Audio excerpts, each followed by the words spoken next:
लो भाई दोस्तों, सुबह सुबह अपना नाश्ता बन के तैयार हो चुका है, जो हम आराम से दोनों भाई खाने वाले हैं और फिर निकलेंगे बाहर। सो भाई ये अपनी कॉफ़ी भी आ चुकी है, प्योर दूध की। भाई ये फ़ायदा होता है अपना किचन होने का। पहले तो गुड मॉर्निंग दोस्तों, क्या हाल है? होप सब बढ़िया होंगे और बढ़िया ही होने चाहिए। मैं भी यहाँ मस्त हूँ।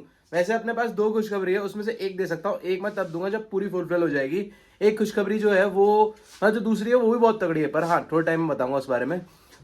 थोड़ा उसे पूरा हो जाने दो फिर बताऊंगा। पहली वाली खुशखबरी सुनो, जो पहली वाली इंपॉर्टेंट वाली है। भाई जो अपना गाड़ी के कागज थे ना, वो घर पहुंच चुके हैं और सारा काम हो चुका है। अपनी बाइक अपने नाम हो चुकी है, कोई टेंशन नहीं है। मुझे टेंशन हुई थी भाई, पूरे ये समझ लो 1.5 महीने बाद पेपर आया मेरे पास, पर ठीक है, कोई दिक्कत नहीं। अब इसका इंश्योरेंस करा लेंगे और बाकी काम वाम भी करवा लेंगे बचा कुचा। अब इसके अंदर ढंग से तगड़ी वाली मॉडिफिकेशन भी करवाएंगे इस बाइक के अंदर। बाकी सुबह सुबह उठ चुके हैं दोस्तों। आज हम निकलने वाले हैं, पास में एक है गोरखा म्यूजियम पोखरा के अंदर, और हमने आज का दिन एक्सटेंड कर दिया है यहीं रुकने के लिए, क्योंकि अपने पास 3 दिन बच रहे थे। तो हमने सोचा यार एक दिन के अंदर हम बॉर्डर पहुंच जाएंगे सीधा सीधा चला के, क्योंकि आते समय वही रास्ता दिखाते हुए आए हैं, तो वापस जाते समय क्या रास्ता ज्यादा दिखाना, तो सीधे सीधे दौड़ा के पहुंचा देंगे। बाकी लुम्बिनी जाएंगे, लुम्बिनी दर्शन वर्शन करेंगे, फिर वहां से वीडियो बना के फिर हम बॉर्डर से बाहर निकल जाएंगे भाई आराम से, कोई दिक्कत नहीं होगी। कल का अपना ये सीन रहेगा। बाकी आज अपन नई वाली जो मैगी हम लेके आए वो खा के फटाफट निकलते हैं बाहर की तरफ, गोरखा म्यूजियम देखने के लिए। मेरा फर्स्ट टाइम है, मैं सारी इस बार ट्रिप में वो चीजें कर रहा हूँ जो लास्ट टाइम मैंने नहीं करी थी। सो हम दोनों भाई एक ही बाइक पे जाने वाले हैं भाई, क्योंकि भाई आसपास ही घूमना है तो एक ही बाइक निकाल लेते हैं। दोनों बाइक निकाल के क्या फ़ायदा, कंफर्टेबली बैठ के जाएंगे और बाइक से भी थोड़ा छुटकारा मिलेगा। लगातार 2-3 दिन से चला रहा था ना, तो अब आराम मिल जाएगा थोड़ा बहुत आज। चलो अभी बैठते हैं। वैसे काफ़ी सारी जगह एक्सप्लोर करेंगे आज हम, काफ़ी ज़्यादा मज़ा आने वाला है। चलो भाई सबसे पहले जाते हैं गोरखा म्यूज़ियम। फर्स्ट टाइम मैं गोरखा म्यूज़ियम जा रहा हूँ। वैसे तो गोरखा के बारे में बहुत सुना, उनकी तारीफ़ें भी बहुत सुनी है, पर आज पहली बार जाके देखेंगे भी म्यूज़ियम के अंदर। आपने गोरखा रेजिमेंट देखी हुई इंडिया के अंदर, वैसे वो गोरखा इंडिया के हैं और वैसे ही सेम गोरखा यहाँ पे भी होते हैं भाई। और ये जो गोरखाज है ये वर्ल्ड के अंदर अलग अलग कंट्री के अंदर सर्व करते हैं as an their countries armies. चलो भाई चलते हैं। बाकी क्या क्या देखने को मिलता है इतिहास में, वही एंट्री चार्ज भी लगता है वहाँ पे, तो पता चलेगा भी कितना पड़ता है, तो वो आपको ही बताएंगे। चले मोहित भाई।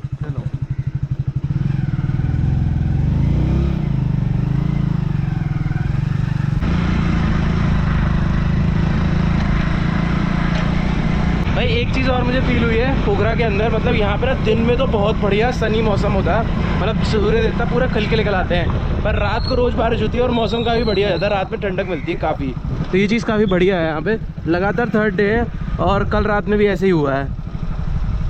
बाकी अपना ये लास्ट डे होने वाला है आज, क्योंकि अपने पास बंसार सिर्फ 2 दिन का बचा हुआ है, तो कल और परसों में हमें बॉर्डर क्रॉस करना होगा, नहीं तो हमें एक्स्ट्रा बंसार बनवाए तभी रुक सकते हैं। वैसे आपको एक बात बता दूँ, पहले और अभी में काफ़ी चेंज है। पहले पुलिस इतना बंसार नहीं चेंज करती थी 2 साल पहले जब मैं आया था, पर इस साल जब मैं आया हूँ तो बंसार बहुत ज़्यादा चेक हो रहा है। तो गलती से भी ऐसा ना हो अब बंसार बिना बनाए बाइक लेके सीधा अंदर घुस जाओ तो दिक्कत काफ़ी आ जाएगी, क्योंकि मैंने ऐसा सुना है कि अगर आपका बंसार नहीं बना होता तो गाड़ी सीधा जब्त हो जाती है, तो क्योंकि वो इनलीगल में हो जाता है। इस वजह से कई लोग क्या करते हैं ना, इंडिया में गाड़ी सस्ती मिलती है या महंगी मिलती है तो लोग ऐसी गाड़ी लेके घुस जाते हैं, तो इस वजह से तो बंसार बनवा के ही आना। बाकी चलते हैं अब हम सीधा म्यूज़ियम के लिए।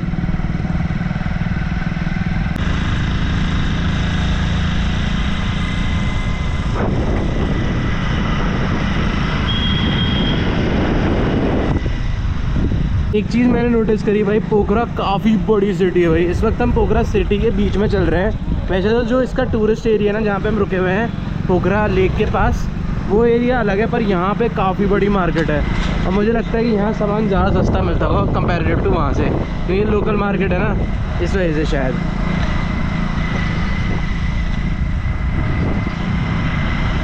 सही है यार। सो फाइनली हम गोरखा म्यूज़ियम पहुंच चुके हैं भाई। यहाँ पे गोरखास जितने भी होते हैं ना, उन सब के बारे में पूरी हिस्ट्री दिखाई हुई है भाई। अंदर जाने वाले हैं, काफ़ी बड़ी बिल्डिंग है। यहाँ सामने आप देख सकते हो गोरखा का 1815 से लेके 2015 तक का सारा इतिहास होगा, और यहाँ सारी रेजिमेंट के उनके मार्क्स भी बने हुए हैं। जैसे सिख रेजिमेंट के होते हैं ना, वैसे गोरखा रेजिमेंट के हैं सारे। और अभी अंदर जा रहे हैं। ये सारी गोरखा म्यूज़ियम वो है बेसिकली जो इंडियन के लिए गोरखा भी होती है और ब्रिटिशर्स के लिए भी जाती है गोरखा यहाँ से, तो वही वाली सारी इतिहास भी है इसमें। इवन जो गोरखा सर्व करते हैं नेपाल के लिए, उनके भी है। तो चलते हैं अंदर। कैमरा जहाँ जहाँ अलाउड होगा वहाँ रिकॉर्ड करेंगे, जहाँ मना कर देंगे वहाँ नहीं रिकॉर्ड करेंगे भाई। टिकट हमने ले लिया भाई। वैसे तो हमारे पास करेंसी सारी खत्म हो चुकी है, जो हम नेपाली करेंसी लेके लिख लेते हैं, मतलब इंडिया से एंटर करने के बाद नेपाली करेंसी चेंज कराई थी, वो सारी करेंसी खत्म हो चुकी है। पर हमारा अभी गूगल पे, फ़ोन पे चल रहा है, तो उससे अपन सारी जगह पेमेंट कर रहे हैं। तो यहाँ पे भी हमने फ़ोन पे से पेमेंट करी। वैसे इंडिया के 200 रुपये समझ लो और यहाँ के 300 रुपये। और पेमेंट करके हमने ऑनलाइन टिकट ले लिया भाई। अब चल रहा है सीधा अंदर। यहाँ पे ऊपर चेकआउट कर सकते हो, बहुत सारी पिक्चर्स लगी हुई है। एक बार मैं सारी पिक्चर्स आपको दिखाता हूँ पास से। इवन वर्ल्ड वॉर 2 की भी पिक्चर है यहाँ पे, जहाँ पे वर्ल्ड वॉर 2 के टाइम पे गोरखाज ने अपना पार्टिसिपेशन दिया था भाई, तो उसकी फ़ोटोज़ है। सो ये ब्रिजेस बना रहे हैं गोरखाज, जैसे इंडियन आर्मी ब्रिजेस बनाती है इंडिया के लिए, वैसे ही नेपाल के लिए बनाए हुए होंगे ये। और ये ऊपर भी आप देख सकते हो भाई, ये ब्रिटिश के टाइम पे गोरखाज है, देख रहे हो आप सामने। तो ब्रिटिश आर्मी के लिए भी सर्व किया हुआ है गोरखाज ने। पहले भी जब इंडिया पे ब्रिटिश राज करते थे उस टाइम पे, और वैसे अभी भी ब्रिटिश आर्मी के अंदर एज एन रिक्रूटमेंट में जाते हैं यहाँ से लोग। यहीं से थोड़ा सा आगे जाके ना वहाँ पे ट्रेनिंग भी होती है ब्रिटिश आर्मी के लिए, और इवन वहीं से सिलेक्शन होता है ब्रिटिश आर्मी के लिए। बाकी चलते हैं, यहाँ से एंट्री है भाई, टिकट विकेट हमने ले ली थी। सो हम म्यूज़ियम के अंदर एंटर कर चुके हैं, और यहाँ पे जैसे ही आप एंटर करोगे तो यहाँ पे आपको फ्री वाईफाई मिल जाएगा, उसका पासवर्ड भी लिखा मिल जाएगा। प्लस बेनिफिट ये है कि आप बस स्कैन करोगे यहाँ पे, जैसे मैं स्कैन कर रहा हूँ अपने मोबाइल से।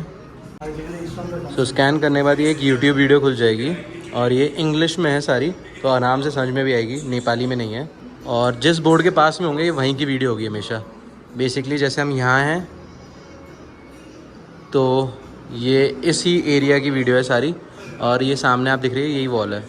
तो म्यूज़ियम के अंदर ये बेनिफिट है कि आप अगर आते हो तो आपको परेशान होने की ज़रूरत नहीं है। नेपाली होगी तो समझ में नहीं आया शायद, और पढ़ के सारा समझना पड़ेगा, तो सिर्फ वीडियो भी खोल के समझ सकते हो आप सारा आराम से, बिना किसी टेंशन के। तो काफ़ी बढ़िया तरीके से समझाया, और ज़्यादा लंबी लंबी वीडियोज़ भी नहीं है, सिर्फ और सिर्फ 1 मिनट की वीडियो है इस पूरे एरिया के ऊपर। सो जैसे हमारे यहाँ रेजिमेंट होती हैं अलग अलग, सिख रेजिमेंट, राजस्थान की राजपूता रेजिमेंट, और बहुत सारी अलग अलग रेजिमेंट है, इवन जाट रेजिमेंट। तो ये अलग अलग रीजन की, वैसे ही नेपाल की रेजिमेंट भी अलग अलग रीजन की होती है, तो उस रीजन की रेजिमेंट्स के हिसाब से यहाँ पे बताया गया है, और कहाँ कहाँ की रेजिमेंट होती है वो सारी चीज़ें हैं। इवन इस वॉल पे भी लिखा हुआ है। ये मेरे ख्याल से जो वैसे इस यूनिफॉर्म के बारे में वीडियो के अंदर नहीं बताया, पर मुझे ये लग रहा है जो हायर रैंकिंग यूनिफॉर्म्स होती हैं वो हैं ये, और जो मेडल्स मिलते हैं वो हैं ये। बाकी चलते हैं आगे। और मैं आपको एक चीज़ और बता दूं, जैसे नेपाल के जो फील्ड मार्शल होते हैं head Indian army, Nepal army के, वैसे ही इंडियन आर्मी के जो हेड होते हैं वो इंडियन आर्मी में भी हेड रहते हैं, और नेपाल के अंदर भी कभी आते हैं तो उनका उतना ही स्वागत होता है एज एन नेपाल हेड भी। और नेपाल के जो आर्मी के हेड होते हैं वो ऐसे ही इंडियन आर्मी के हेड भी माने जाते हैं। दोनों के बीच में काफ़ी अच्छे रिलेशन रहते हैं, क्योंकि हमेशा एक दूसरे की हेल्प करते रहे हैं इंडियन आर्मी और नेपाल आर्मी। बाकी चलते हैं अब आगे की तरफ। यहाँ पे मैंने एक इंस्ट्रूमेंट देखा, बेसिकली ये गिटार जैसा है, और काफ़ी सही बना हुआ है भाई, लकड़ी का है पूरा, काफ़ी मजबूत है, प्रॉपर देख रहे हो ना आप, पूरी स्ट्रिंग्स हैं। और ये बजाने के लिए जो जैसे गिटार के अंदर होता है बिल्कुल वैसे है, शायद कुछ इस तरीके से बजाते होंगे। ये बाल से भी पतले हैं यार, पर ठीक है, काफ़ी मस्त है। ये पुराना इंस्ट्रूमेंट है, यहाँ पे लगा हुआ था। और बाकी काफ़ी सारी चीज़ें यहाँ पे भी पड़ी हुई हैं, जैसे हल चलाने के लिए होता था पुराने ज़माने में, वो है। सबके ऊपर नाम भी लिखा हुआ है। हमारे यहाँ जैसे छन्नी यूज़ की जाती है चावल वावल के लिए, और वो सब वो भी है। ढोलक है, छोटा वाला ड्रम है, बहुत सारी चीज़ें हैं। बाकी चलते हैं आगे। सो अब हम जैसे इस एरिया में आए तो यहाँ पे भी एक स्कैनर लगा हुआ है, और लगातार ऐसे ही स्कैनर मिलते रहेंगे। और मैं स्कैनर देख के सुन के जो चीज़ अच्छी लगेगी वो ज़रूर आप लोगों को बताऊंगा, क्योंकि ऐसे 3 फ्लोर है यहाँ पे, सारी चीज़ें बताऊंगा तो वीडियो काफ़ी लंबी हो जाएगी। तो बाकी देखते हैं, अगर कुछ मुझे अच्छा लगा तो आपको ज़रूर दिखाता हूँ। सो बेसिकली यहाँ पे अमरगढ़ी से रिलेटेड पूरी हिस्ट्री भी बताई गई है, जो नेपाल एंग्लो वॉर्स थी ना, वो उससे रिलेटेड। जो ब्रिटिश इंडिया कंपनी हुआ करती थी इंडिया के अंदर, वो कंपनी ने जब राज किया था तो उस टाइम पीरियड पे बेसिकली अमरगढ़ी जो हुआ करती थी, जो अमरगढ़ी के अंदर राजा हुआ करते थे अमर, वो उनका जो राज शासन हुआ करता था कुमाऊं और गढ़वाल की तरफ भी हुआ करता था। और ब्रिटिशर्स ने वो वाला पूरा एरिया ऑक्युपाई कर लिया था। जैसे कि आज भी हम जाके इंडिया के अंदर वहाँ देखते हैं ना, तो वहाँ पे काफ़ी सारी जगहें देखेंगी हैं जो ब्रिटिशर्स ने बना रखी है। जैसे नैनीताल के अंदर आपको मिलेगा, या फिर मसूरी के अंदर आपको देखने के लिए मिलता है वो जगहें। और इवन गैंगटॉक उनका जो मेन जगह हुआ करती थी, विंटर कैपिटल जिसे कहते थे हम, वो गैंगटॉक के पास हुआ करती थी, जो कि थी दार्जिलिंग। तो ये वो वाला एरिया भी उनके पास ऑक्यूपाइड था। तो ये पूरा मैप वही बना हुआ है। वैसे तो उन्होंने ट्राई किया था नेपाल को भी अपने साथ जोड़ने के लिए, लेकिन ब्रिटिश इंडिया जोड़ नहीं पाए थे। तो ये सारा उस मैप के थ्रू बताया गया है। यहाँ पे कई वॉर्स के बारे में भी डिस्कस किया गया है, जो गोरखा राजा हुआ करते थे उस टाइम के, उनसे रिलेटेड जो वॉर हुआ करती थी उस टाइम पे, वो सब अगर आप देखोगे तो काफ़ी ज़्यादा खतरनाक वॉर थी। जिनके अंदर 70 लोगों के अगेंस्ट 700 लोगों से बैटल हुई है। तो काफ़ी बड़ी बड़ी बैटल्स भी थी। बहुत कम लोगों ने ब्रिटिश आर्मी को बहुत ज़्यादा लोग होते हुए भी हरा दिया था भाई।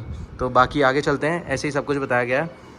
सो एक यहाँ पे एक फ़ोटो भी बनी हुई है, तो ब्रिटिश आर्मी के साथ जो वॉर हुई थी वो भी दर्शाई गई है पूरी। सो जब गोरखा रेजिमेंट ब्रिटिश इंडिया के साथ सर्व करने लग गए थे, तो ये एक आपको स्क्वाड दिख रही है बड़ी सी बनी हुई, ये एज एन रिवॉर्ड या कह सकते हैं कि एक तारीफ़ करने के लिए बनाया गया था गोरखालीज के लिए। और ये जो रियल है ना स्क्वाड, वो तो यहाँ है नहीं, वो है यूके के अंदर। और आप एक चीज़ और नोटिस करोगे, यहाँ देखो सारे गोरखालीज बने हुए हैं नीचे।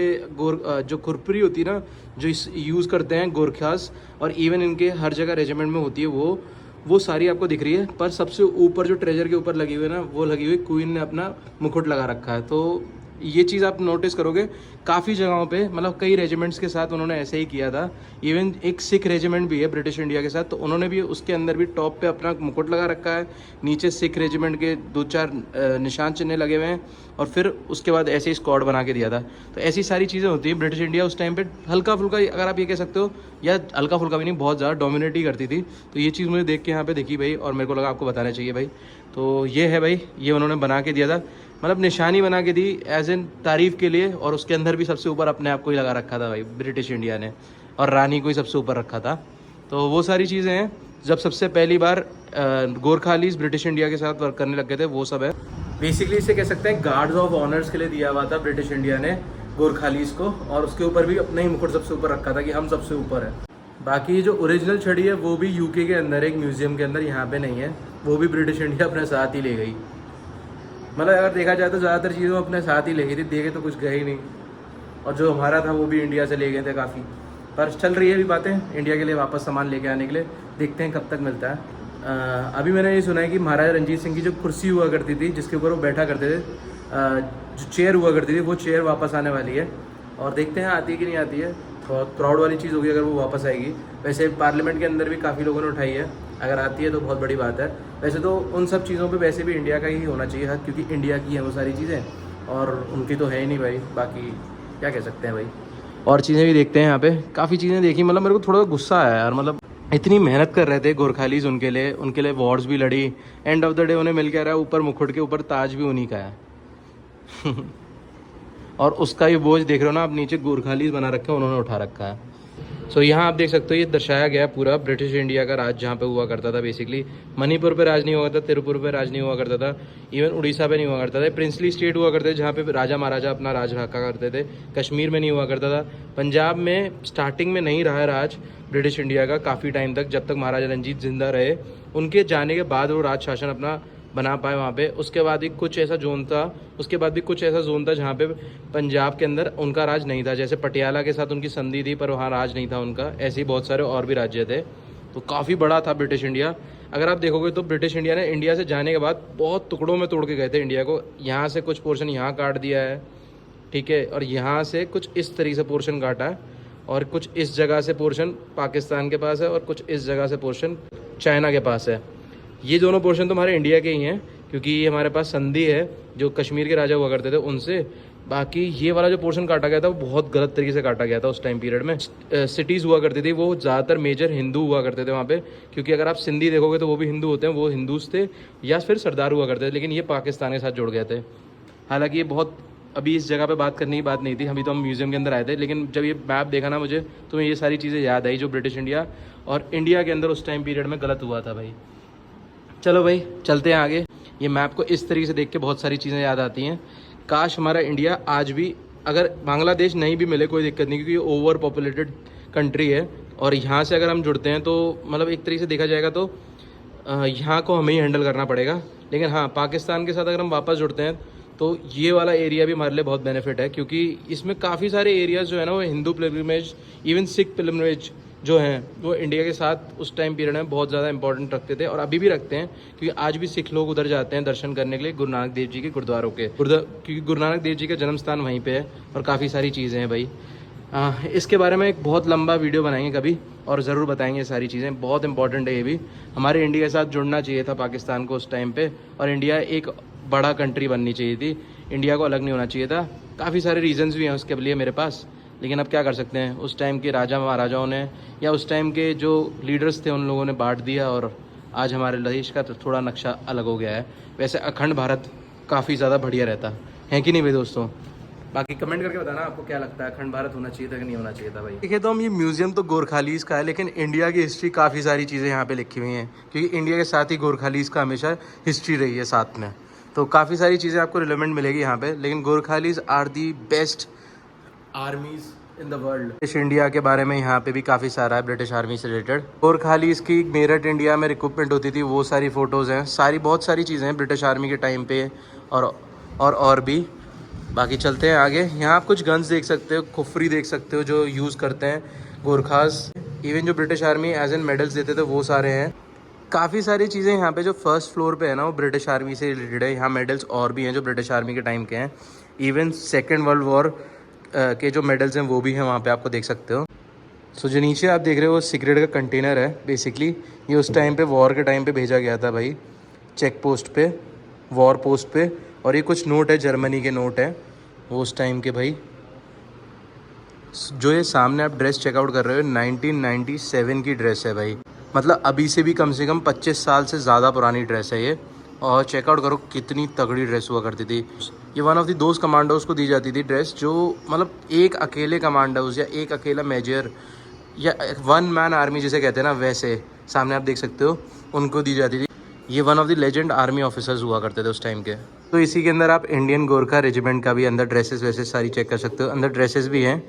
सो इंडियन आर्मी की ड्रेस है ये, देख सकते हो आप, जो गोरखा यहाँ से रिक्रूटमेंट होके जाती है इंडियन आर्मी के लिए। सो यहाँ आप चेकआउट कर सकते हो फील्ड मार्शल सैम मानेकशॉ की फ़ोटो लगी हुई है भाई, जो उस टाइम के सबसे बड़े आर्मी ऑफिसर हुआ करते थे। इन्हीं के टाइम पे वर्ल्ड वॉर 2 हुई थी भाई।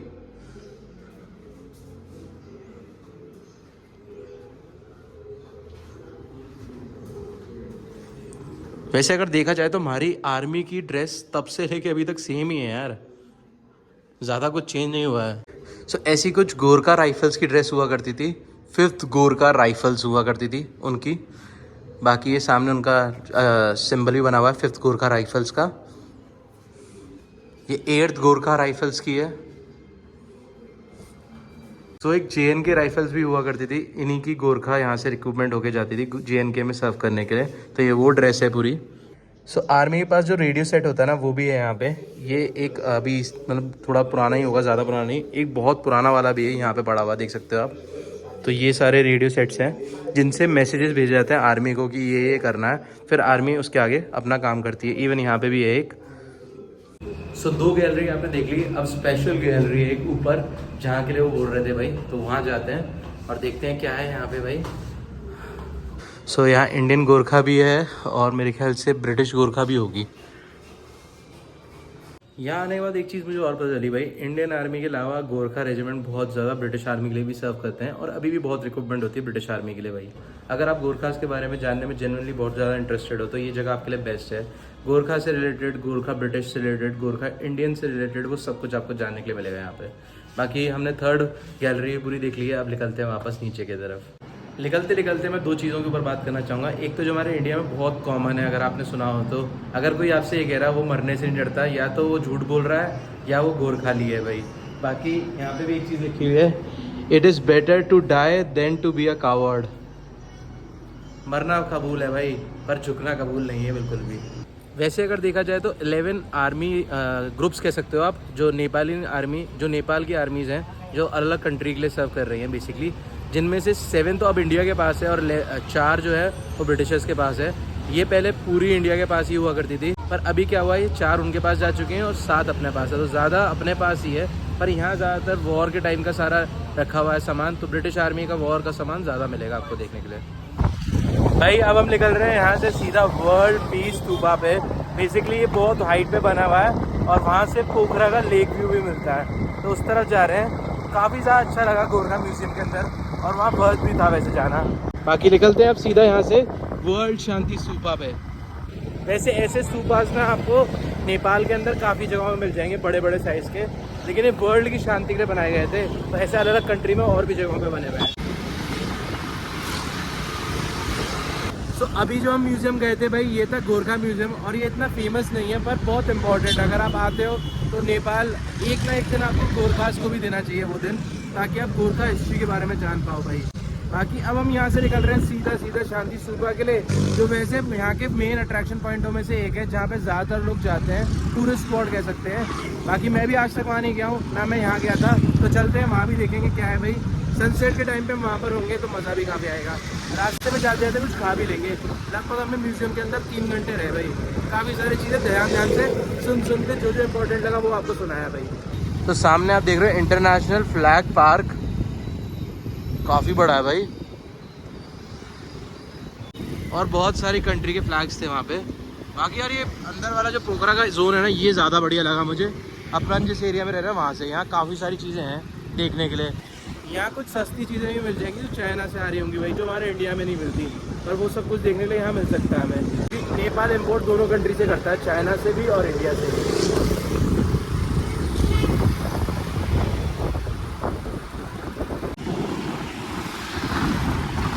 शिव जी का बड़ा खूबसूरत सा मंदिर बना हुआ है भाई, लेकिन क्लोज था, ताला लगा हुआ था बाहर से। एक चीज़ मैंने और चीज़ नोटिस की है, यहाँ पे रेड लाइट चलती नहीं है, ज़्यादातर ट्रैफिक पुलिस वाले मैनेज कर रहे होते हैं रोडों को।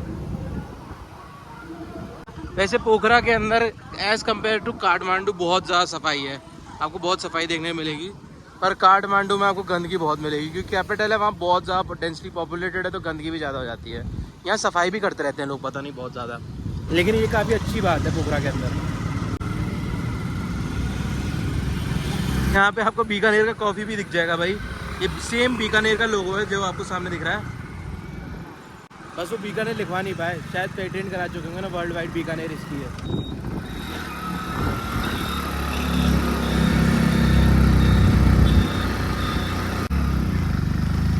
पहली गियर में चढ़ेगी यहाँ गाड़ी, सिर्फ 2 किलोमीटर ऊपर जाना है। काफ़ी ज़्यादा चढ़ाई चढ़ के हम ऊपर आ चुके हैं, और ऊपर आपको एक बहुत खूबसूरत शांति स्तूपा नज़र आ रहा होगा भाई, बस वहीं तक जाना है। बिल्कुल सही टाइम पे आए हैं भाई, इस टाइम पे सनसेट होने वाला, मज़ा आ जाएगा। उसके ऊपर शिव जी की बड़ी मूर्ति भी है, ऊपर भी जाएंगे अगर टाइम बचा तो फटाफट। कमेंट करके बताना शिव जी आपको नज़र आ रहे हैं कि नहीं। बस शांति स्तूपा के पास पहुंच चुके हैं, ये देखो सामने ऊपर। शाम के बज रहे हैं भाई 6, देखते हैं ऊपर जाने देते हैं कि नहीं, और फिर दर्शन भी कर लो भाई। दोस्तों प्लान में हो चुकी तब्दीली, हम जा रहे हैं पहले शिव जी के पास, क्योंकि शांति स्तूपा में ना ट्रैक करना पड़ता, और ट्रैक करने में ना अंधेरा हो जाता, और अंधेरा हो जाता तो फिर सनसेट देख नहीं पाते, इसलिए जो शिव जी वाली पीक है ना, वहाँ से देखेंगे सनसेट आराम से। चलो भाई चलते हैं, बस थोड़ी सी दूरी रह गई है। चल मेरे भाई टुक टुक टुक, चल मेरे भाई टुक टुक टुक, चल नहीं रहा, ओह चल गया चल गया चल गया चल गया चल गया।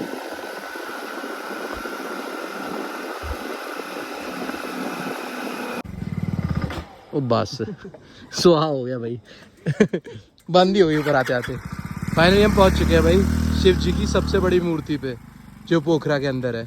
ये मत समझना वर्ल्ड की सबसे बड़ी, पोखरा की सबसे बड़ी। चलते हैं भाई, वैसे ये काफ़ी यूज है, वैसे कह सकते हैं वर्ल्ड की काफ़ी बड़ी बड़ी मूर्तियों में से एक। बाकी चलते हैं ऊपर दर्शन करने के लिए, और वहाँ से नीचे का व्यू बहुत प्यारा होता है, लेक का व्यू भी दिख रहा होगा आपको यहाँ से, काफ़ी ज़्यादा खूबसूरत है भाई। ये देखो लेक के अंदर घास उग रही है, घास के अंदर लेक बना हुआ, पता नहीं क्या चक्कर है। सामने जो आप रेंज देख रहे हो वो अन्नपूर्णा रेंज है, पर अभी बहुत ज़्यादा क्लाउडी होने की वजह से देख नहीं पा रहे हो आप, वो सामने देख सकते हो, बहुत खूबसूरत नज़र आते हैं सारे। यहाँ पे केदारनाथ बाबा की जो पंचमुखी मूर्ति ना, वैसी मुखी मूर्ति बना रहे हैं, और नीचे शिवलिंग है पूरा। बाकी चलते हैं ऊपर। मूर्ति तो बहुत खूबसूरत बनी है शिव जी की, आपको जान के हैरानी होगी भाई, ये मूर्ति हमारे इंडिया में ही बनी है, और इसे बना के यहाँ पे लेके आया गया है भाई, वृंदावन में बनी है ये मूर्ति, बहुत बड़ी और बहुत यूज है। चलते हैं ऊपर भाई, एंट्रेंस काफ़ी खूबसूरत है, ये एरिया ही बहुत खूबसूरत है। वहाँ चेकआउट करो भाई, हल्का हल्का सनसेट पूरा हो चुका है, पहाड़ों के पीछे सूर्य देवता डूब चुके हैं, बादल की वजह से दिख नहीं रहे हैं। सो यूज नंदे महाराज जी बने हुए हैं यहाँ पे, काफ़ी बड़े। सो यहाँ पे शूज़ उतार के जाने ऊपर। शिव जी की बड़ी मूर्ति के जस्ट नीचे चारों तरफ शिवलिंग है, यहाँ पे भी शिवलिंग है, ऊपर वाले फ्लोर पे भी सारे शिवलिंग है, मैं आपको दिखाऊंगा अभी ऊपर से। चलते हैं ऊपर दर्शन करने के लिए। आपको पता है शिवलिंग चारों तरफ बने हुए हैं, देखो यहाँ पे ऊपर वाले फ्लोर पे भी और नीचे वाले फ्लोर पे भी है, चारों तरफ बने हुए हैं भाई। बाकी और ऊपर चलते हैं, पास से देखते हैं। ये अंदर एक हॉल है, उसके अंदर से भी रास्ता है ऊपर जाने का, अंदर मैंने सीढ़ियाँ देखी थी। बाकी चलते हैं, वहाँ सामने गणेश जी भी है। हैरानी की बात यह है कि मूर्ति को बना के यहाँ पे कैसे लेके आए होंगे भाई, काफ़ी बड़ी मूर्ति है भाई, काफ़ी ज़्यादा बड़ी, और पूरी ऐसी लग रही है नेचुरल बनी हुई है, मतलब किसी ऐसा नहीं लग रहा है कि ये मूर्ति है, जैसे लग रहा है यहाँ पर सामने से देख के ऐसा लग रहा है बिल्कुल सामने शिव जी हो। असली बना दी हैं बिल्कुल। तू भोला पर्वत का, मैं रानी मैला की, तेरी मेरी पार पड़ेगी भोले लिखी पहला की। तू भोला पर्वत का, मैं रानी मैला की, तेरी मेरी पार पड़ेगी।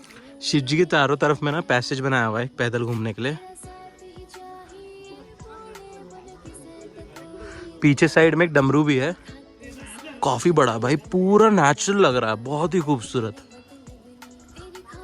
और ये काफी बड़ा डमरू भी है पीछे। सो पीछे आप अन्नपूर्णा रेंज पूरी देख सकते हो भाई, बहुत खूबसूरत नजर आ रही है।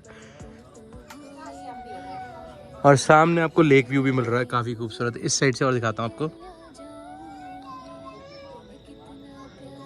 भाई, पूरा एरिया काफ़ी खूबसूरत है भाई। अभी सनसेट हो चुका है और हल्का हल्का अंधेरा होने लग गया है, तो काफ़ी खूबसूरत लग रहा है। नीचे लाइटें भी हल्की हल्की चालू हो चुकी है, काफ़ी मस्त है भाई। वैसे ये सही टाइम पता है यहाँ पे सनसेट का आने का या फिर सनराइज़ का, क्योंकि इस टाइम पे पूरे कलर चेंज हो जाते हैं और काफ़ी खूबसूरत हो जाता है भाई माहौल। बाकी अब हम वापस नीचे की तरफ जा रहे हैं भाई। मैं आपको बता दूं यहाँ का टाइमिंग जो है ना, शाम 7 बजे तक है मंदिर ओपन, और उसके बाद क्लोज हो जाता है, तो आप अंदर जा नहीं सकते दर्शन करने के लिए। इवन शांति स्तूपा के 6 बजे के आसपास ही क्लोजिंग का टाइम है, तो शांति स्तूपा भी आपको उससे पहले आना पड़ेगा, तभी आप जा सकते हो। और थोड़ा पहले और आना, क्योंकि ट्रैक करके आपको ऊपर तक पहुँचना होगा ताकि आप सनसेट देख सको भाई। बाकी चलते हैं हम नीचे की तरफ भाई। खतरनाक गंदी वाली चढ़ाई थी भाई।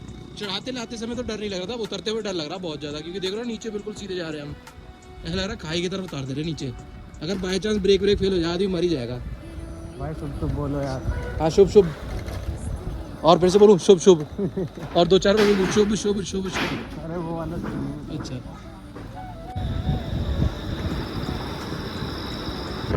लो भाई, रात हो गई, बस घूमते घूमते ही चलते हैं अब सीधा वापस अपने हॉस्टल पे। लास्ट रात अपनी हॉस्टल की, फिर हम पोखरा को बाय बाय कर देंगे। चलो भाई, हम खाना खाने आए थे भाई, और टोंडीमल आज कान्हा जी बना हुआ है भाई, बहुत क्यूट लग रहा है, क्योंकि आज जन्माष्टमी है ना, तो टोंडीमल को कान्हा जी बनाया आज हमने।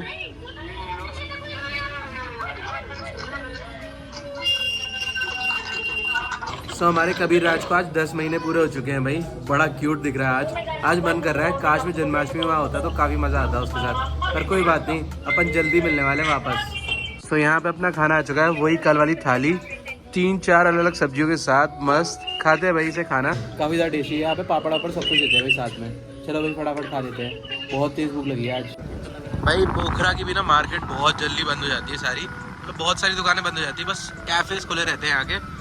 बाकी हम निकल रहे हैं अब सीधा घर।